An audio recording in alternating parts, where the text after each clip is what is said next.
investors should keep two important points in mind. India has been achieving good capital flows throughout last year, 2012, and this year also. Last year we achieved around $24.2 billion of capital inflows.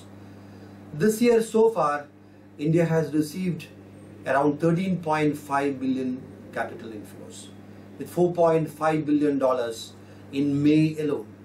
We believe that this is likely to continue, barring unforeseen circumstances.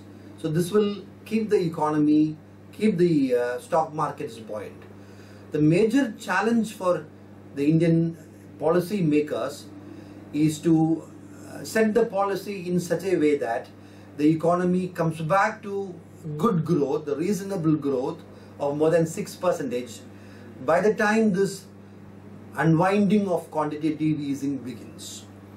So if we can achieve more than 6% growth this year and sustain that growth rate, then by the time this unwinding of the quantitative easing begins, we will have good growth and reasonably good corporate earnings growth, and that can keep the valuations very safe and the markets will remain buoyant.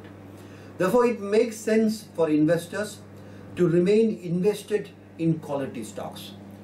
Coming to specific sectors, pharma, FMCG, private sector banking and technology continue to be the good themes going forward. Of course, valuations are very high in these areas. The uptrend, the upside may be a little bit limited, but we believe that further capital flows will lead to further appreciation in the stocks of these companies. So it makes sense to remain invested in good stocks in these sectors.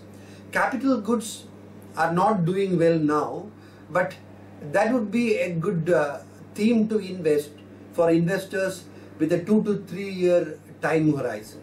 Because immediately after the elections next year, certainly India is going to experience, if not before, by then, a substantial pickup in the investment cycle, and this segment is likely to do well. And this segment is highly underpriced now, with some good quality stocks quoting at attractive valuations. So such stocks in such themes may be considered. Materials like cement may be bought on dips in the market. A very good investment strategy under the present scenario would be to invest in debt. As I said earlier, interest rates are likely to trend down in spite of the hawkish monetary stance of the central bank, of the RBI. We expect a further 50 to 75 basis points cuts in monetary policy rates in 2013-14. This will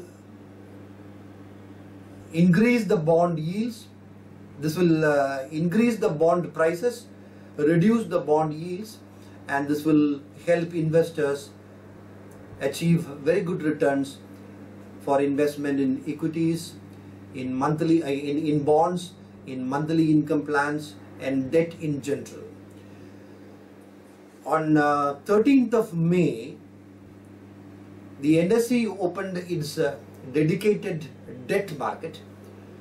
Other stock markets are also likely to follow suit sooner or later. The volume and liquidity in the debt markets are presently very low, but we expect the debt market to pick up going forward. So this will provide a lot of opportunities for investors to get very good returns from the debt markets in the coming months. So the investment strategy should be to remain invested in good quality stocks, to buy good quality stocks aggressively on declines, and to invest in the debt market. Thank you.